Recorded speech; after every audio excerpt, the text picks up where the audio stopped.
Welcome back to the Overlander Outpost. There's a tool most people still think of as a toy, but in the right situation it becomes one of the most useful pieces of gear you can carry. A small drone. Not the big expensive cinematic rigs, just a compact foldable drone fits into your pack or glove box. Something you can launch in under a minute. Because when you start thinking beyond photography, you realize a drone gives you something you normally don't have on the ground: perspective. And perspective changes everything. Think about how often you're forced to make decisions with limited visibility.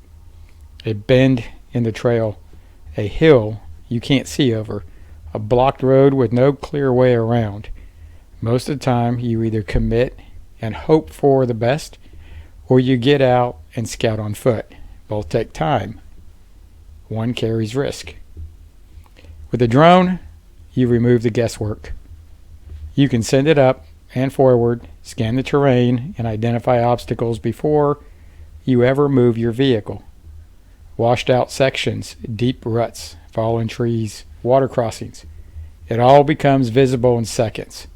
You're not reacting anymore. You're planning. And that applies just as much in emergency situations. Let's say you're trying to move through an area where things aren't normal. Traffic is backed up. Roads are blocked, or something has disrupted the flow of people. The worst place you can be is stuck in the middle of all of it with no way out. A drone lets you check those choke points before you commit. You can look for alternate routes, see how far congestion stretches, or identify whether a road is even passable. It's not about being dramatic. It's about not walking into a problem you could have avoided. And in situations where time matters, that's a big deal. Now take it closer to home. If you've got property, especially anything beyond a small lot, a drone becomes a fast way to check things out without physically covering ground. You can inspect fence lines, look for damage after a storm, or just get a quick overview of what's changed. Instead of spending an hour walking it, you can get a full picture in minutes. It's efficient, but it's also about awareness. Because sometimes the issue isn't obvious until you see it from above. Another layer to this is search and visibility. Whether it's finding a lost item, checking on someone, or scanning an area where you don't have a clear line of sight, a drone gives you reach. You can move through dense woods from above, follow natural openings, and spot things that would be easy to miss from ground level. It extends what you can see, and that directly affects how you respond. But there's also a mindset shift that comes with using a tool like this. You start thinking ahead more. You stop reacting late and start gathering information early. Instead of asking, "What do I do now?" you're asking, "What's ahead and how do I move through it?" There's a different level of control. Of course, it's not perfect. Battery life is limited, so you have to be intentional on how you use it. Weather can shut it down completely. Wind, rain, even heavy tree cover can make things difficult.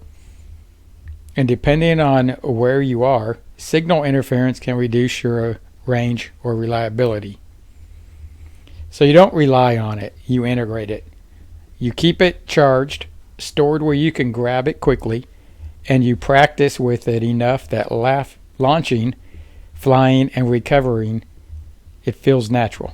Because in the moment, you won't have time to think through the basics. And that's where most people fall short. They have the tool, but they don't have the familiarity. Used correctly, a small drone becomes a force multiplier. It doesn't replace your judgment, your navigation skills, or your planning. It enhances them.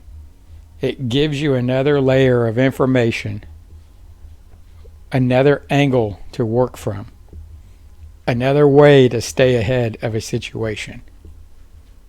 And when you're moving through unknown terrain, whether that's a backcountry trail or a disrupted environment, that edge matters.